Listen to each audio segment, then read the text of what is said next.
In this video, I'm going to talk through carrying two objects where you might have one object in each hand over a distance. So I'm using two kettlebells here. You might be lifting something very different to this, but for the purpose of this video, I'll use these objects. So we have covered in other videos, make sure you're nice and close and use an appropriate lifting technique. So this video is really to talk about the carrying part. So what's important when carrying two objects in two hands?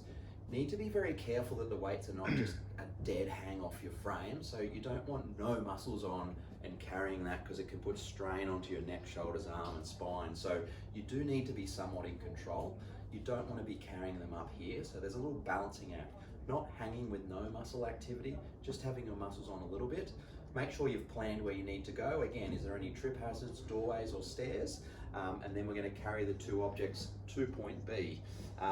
Sometimes people will find it more comfortable to carry two objects in two hands like this rather than one object in one hand like so.